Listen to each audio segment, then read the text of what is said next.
today we are going to do, that is Cubism, from the history of Western and Indian art. This is Snehal Tambulwadikar. I am an art historian currently working with Sir J.J. School of Arts, Mumbai in the Department of Art History and Aesthetics. Cubism is one of the most important and influential of the movements that happened in the history of Western art. The term Cubism derives from the idea of two artists, Pablo Picasso and George Braque, who decided to experiment with the visuals of two-dimensionality and depicting them in three-dimensionality. They observed that every object that we see around, although it might look very natural to us, can be divided into cubes, geometrical forms having volume, and thus they began drawing every object, be it natural or man-made, into cubicles with voluminous ideologies. Thus, this ism came to be known as Cubism. Cubism is basically based on the denial of every classical tradition that they had before them. In the beginning of modern art in the European history, we see a radical change after coming in of photography, and we also begin seeing isms like Impressionism, Post-Impressionism and Formism, who began experimenting with the visuals after they realized that the basic idea of documentation that the Western art had before photography was completely useless now. Cubists went even further to experiment because they had realized at a very early stage that art has to show something which is beyond what the photographic lens could basically acquire in their process. Cubism developed majorly between the period of 1870 and 1910, especially in the center of art that had emerged in Europe, which is Paris. When Picasso and Braque initially displayed Cubism in 1907, it was not completely resolved. It was still in quite an experimental stage, but they had achieved something which is called as geometric simplification. In order to understand Cubism, we need to understand what the artists really went through or what the artists were really thinking about when they began this radical change in the visuals. Firstly, Picasso and Braque both realized that there were a lot of limitations to the ideas of perspective that had come about in Western art after Renaissance. Till almost the beginning of 20th century, every European artist believed that achieving the ultimate perspective was the highest epitome of art that they could achieve. But in Cubism, Braque and Picasso began questioning the limitations of perspective because perspective ultimately could show only one particular angle of any visual and not the whole idea of the visual in three-dimensionality. Thus, they began something which was called as simultaneous vision. What does simultaneous vision really mean? Imagine yourself standing in front of a chair. If you are looking at the chair from a stationary viewpoint, that is waiting only in one place, you will be able to see the chair from only one particular angle. But the chair is not same from every angle that you see. It has different shape when you look at it from its elevation and a different shape when you look at it from the below eye point or the upper level of the eye point. So simultaneous vision basically is nothing but revolving around the chair to have a good idea of how the chair might look from different angles at one single time. So when the artist is experimenting with this vision, it means that in a two-dimensional space, he is trying to show the chair as it looks from up, below, right side, left side, and all of it while practically revolving around it. The image that ultimately comes on the canvas or paper is absolutely distorted because it does not really look like any particular chair. But the artist has achieved to show different angles in the same drawing or painting. Cubism is the basic initial experiment to show these different angles in a very single flat surface. What is also significant about Cubism is that it is one of the movements in history which derived its term before it actually began. Picasso and Braque came up with something called as the manifesto or an ideology as to why they began this particular ism, unlike Impressionists who derived their name from works much later than they began working practically. Cubism is important not only because of its radical nature of completely negating the classical ideas of art, but also important because it brought about new ways of seeing in the world of visual arts. Let us begin discussing about Cubism through the works of its two major artists, that is Pablo Picasso and George Braque. Pablo Picasso was born in Malagna and he did his training in Barcelona and was born to a Spanish art teacher. His works have been very influential and much beyond his age since his childhood. By the time he grew up and thought of coming to Paris, he had already gained his name in the art world through symbolism and Art Nouveau when he was living in Barcelona itself. In between 1900 to 1904, Picasso started traveling a lot from Barcelona to Paris. This time he observed a lot of urbanization which was taking place in Paris. Since Paris, London, these three places in Europe had now experienced a great deal of technological advancement which had led to a number of urbanization and new buildings and new styles of lifestyle which had come about in Europe. He also observed that this new kind of lifestyle had brought about a different standard of living in the life of people in these cities. There was a big deal of difference between the bourgeois class and the working class. There was great poverty equivalent to the great riches that were there in these urban societies. And thus he began painting in what is called his famous blue period, using blue as his major palette, and depicted the scenes of people who lived in poverty, the beggars, the drunkards, the people who worked very hard to strive and yet did not get sufficient to eat by the end of the day. By 1904-05, Picasso was part of the avant-garde artist in Paris. Avant-garde artist was a new term which was used for the modern artist during this time in Europe, when the art center had now completely transferred from Italy, that is Florence of Italy, to Paris in France. Avant-garde artists are basically the artists who do radical things, who might take drastic actions, notwithstanding the reactions of the critics, notwithstanding whether the people are really enjoying their works. They do not wait for acceptance from the society or the art world, but they work as per their own will. Picasso, after going into avant-garde, started getting a lot of radical ideas which were beyond his time and which were almost against all the classical notions which existed in that time. His first idea was that of denial of the realism that was so important in European art.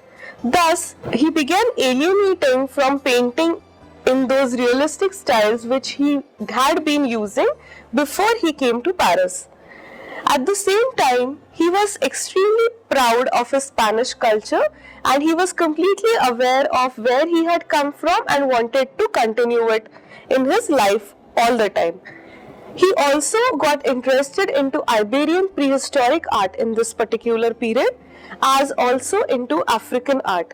These two arts were very inspiring for the avant-garde artist in this time because they gave something which was called as the primitive instinct to the artist, which was completely defying the society, which defied the traditional norms of culture and gave much more liberties to the artist.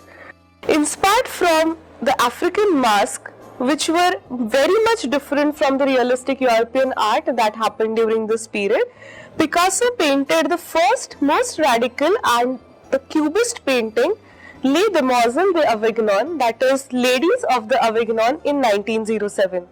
This This painting is considered to be the first Cubist work, though it may not be believed that Picasso intended it to be a Cubist work or had written about it in his manifesto.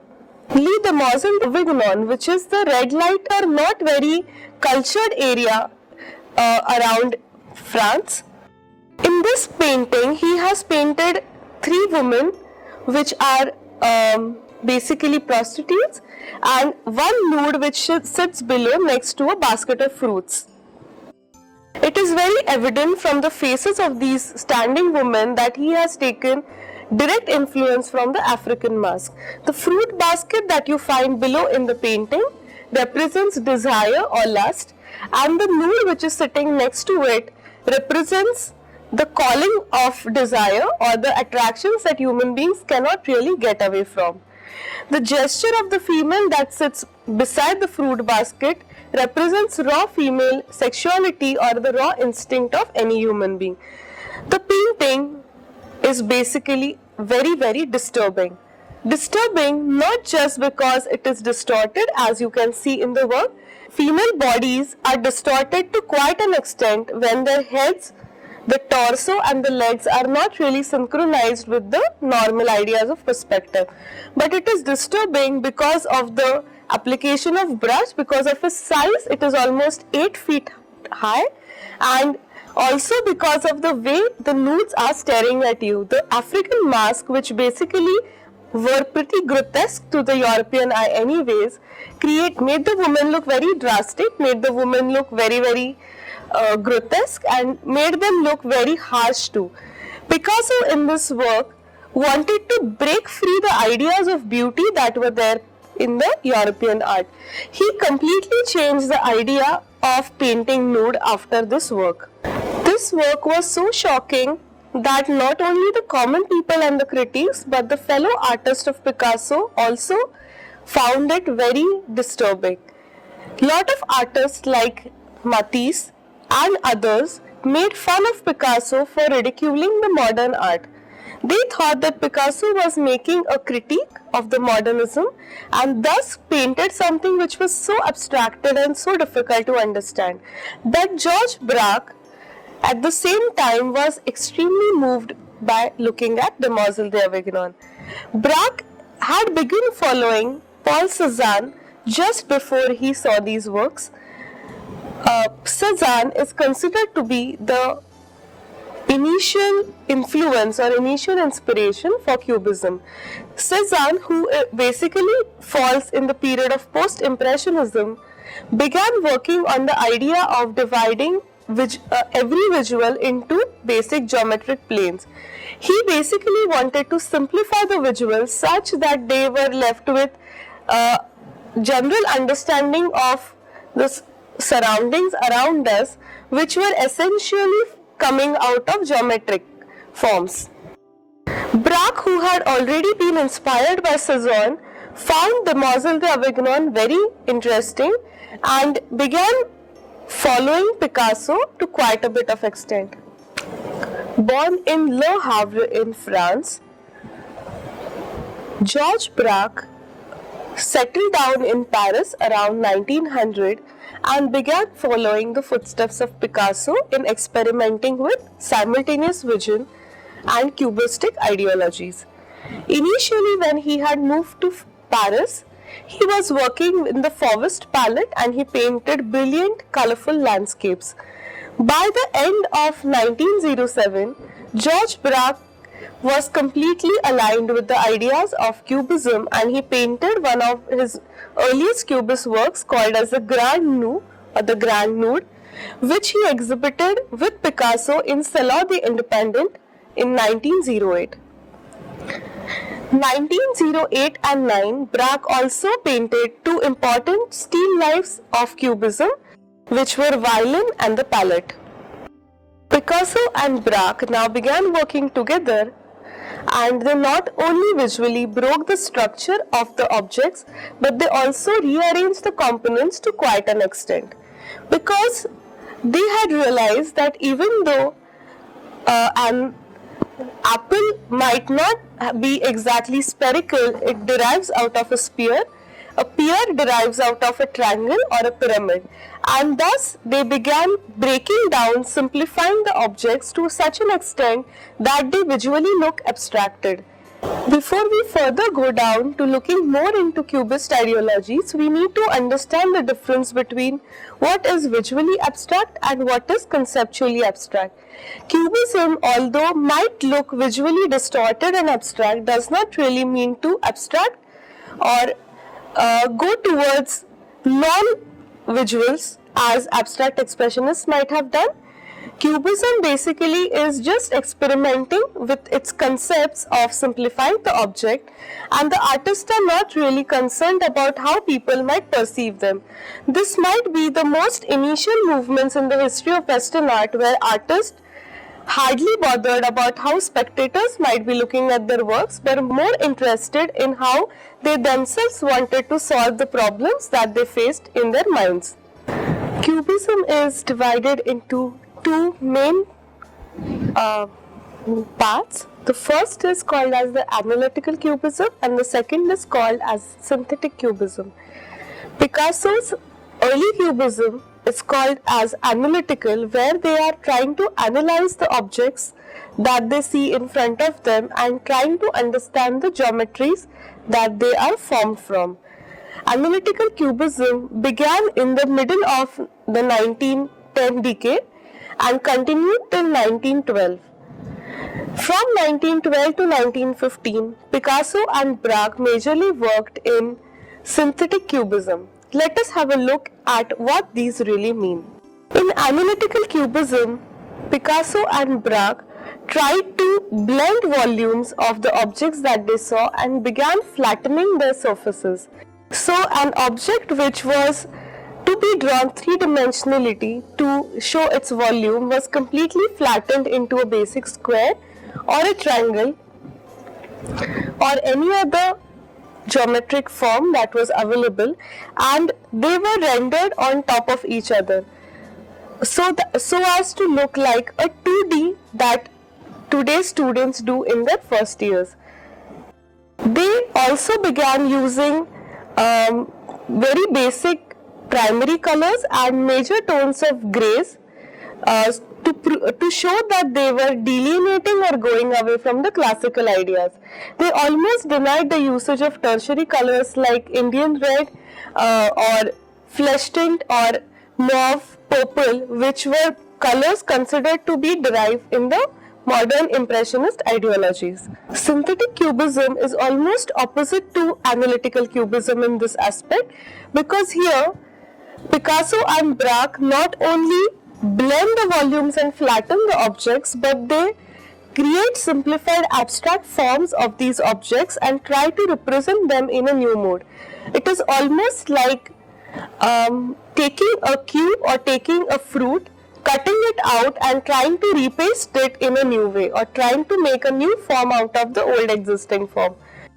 Synthetic cubism is thus the cubism where Picasso and Braque are not just having different ways of seeing, but they are deconstructing the object to make it into a radically new one. Let us look at some of the works from analytical cubism.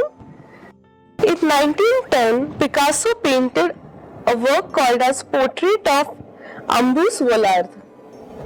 In this work, you can see that his language has become flat, consistent and ambiguous.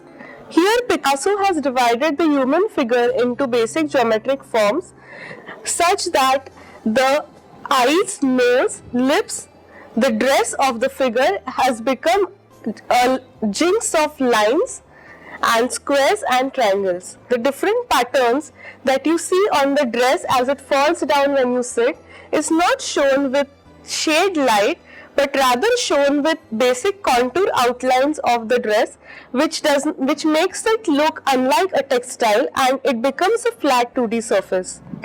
The second phase of cubism, that is synthetic cubism, is a much more interesting phase where Picasso and Braque started experimenting with collage. Rather than breaking natural objects into geometric shapes, now they use direct geometric shapes like paper cuttings, rulers, plastics, or objects that were there around in the studio. Instead of breaking the two-dimensional space now, artists started managing the space. They had much more freedom to work because they did not limit themselves to what they saw, but they superimposed different forms on one another and began getting newer and better forms in their works. These cannot be called paintings in the real sense, since they would come under murals, and some even thicker collages would come under the idea of relief sculptures. In one of his works, that is Still Life with a Chair Caning, Picasso has made use of a piece of cloth. The act of using oilcloth converted that work of art into not only something that could be done with brushes and paints, but something that could come out of anything that was available around you. You see the use of such objects found in the environment happening much more a little period later, inspired from Picasso into Dadaism.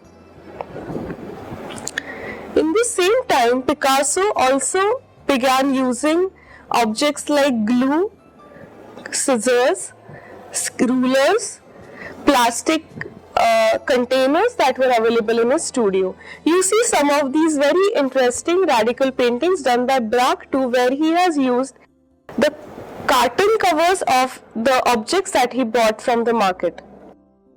In this period, Picasso and Braque painted some very important works like the guitar, the sheet music, the wine glass, where they have made use of real wallpaper which was used to cover the walls in the room and would have never been expected to be used in the form of painting.